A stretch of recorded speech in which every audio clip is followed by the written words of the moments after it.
Hi to all, welcome back to my channel. இன்றைக்கி நம்ம ஒரு சூப்பரான ஸ்பாஞ்ச் கேக் எப்படி பண்ணலான்னு பார்க்கலாம் வாங்க. அதுக்கு ஒரு மிக்ஸி ஜாரில் 3 முட்டை எடுத்திருக்கேன்.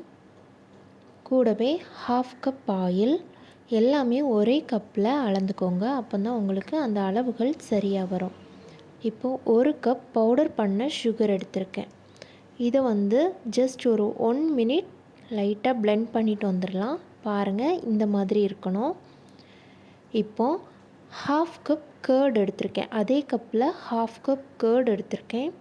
இதையுமே ஒரு 30 செகண்ட்லேருந்து 1 மினிட் வரை கொஞ்சம் பிளெண்ட் பண்ணிட்டு வந்துடலாம்.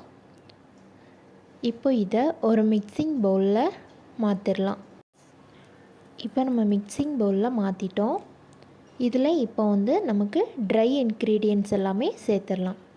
நான் 1/2 கப் மைதா எடுத்திருக்கேன்.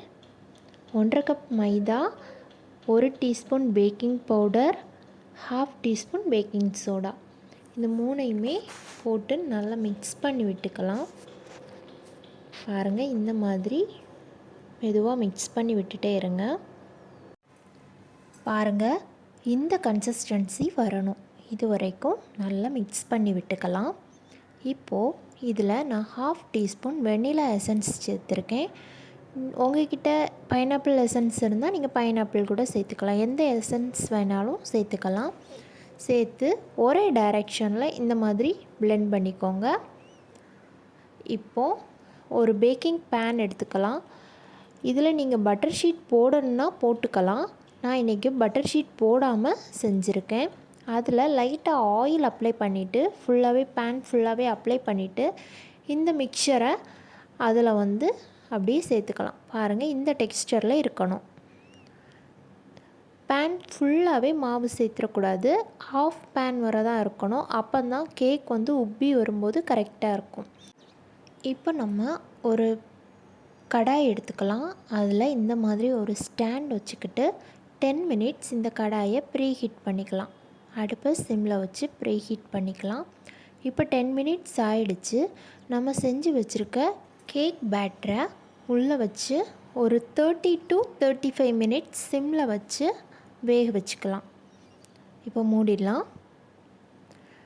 பாருங்கள், எனக்கு கரெக்டாக 35 மினிட்ஸ் ஆச்சு.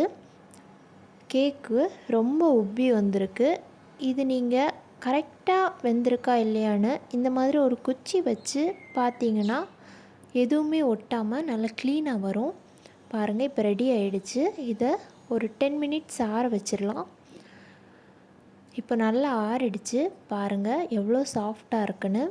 இப்போ நம்ம ஒரு கத்தி வச்சு ஓரங்களை இப்படி எடுத்து விட்டுட்டு ஒரு பிளேட்டில் கமுத்துனிங்கன்னா அழகாக வரும், ஒட்டாமல்.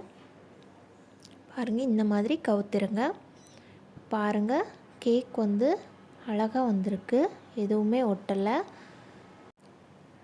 பாருங்கள், ரொம்ப சாஃப்டாக வந்திருக்கு.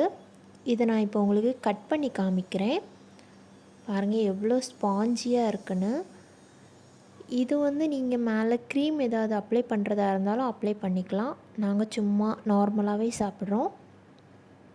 பாருங்கள், கட் பண்ணும்போது எவ்வளோ அழகாக ஸ்பாஞ்சியாக இருக்குன்னு. பாருங்கள் எவ்வளோ நல்ல ஸ்பாஞ்சியாக இருக்குது. ஸோ இந்த கேக்கை கண்டிப்பாக உங்கள் வீட்டில் ட்ரை பண்ணி பாருங்கள். இந்த வீடியோ பிடிச்சிருந்தா நம்ம சேனலுக்கு லைக் பண்ணுங்கள், ஷேர் பண்ணுங்கள், மறக்காமல் சப்ஸ்கிரைப் பண்ணுங்கள். தேங்க்ஸ் ஃபார் வாட்சிங். Subscribe my channel. தேங்க்யூ.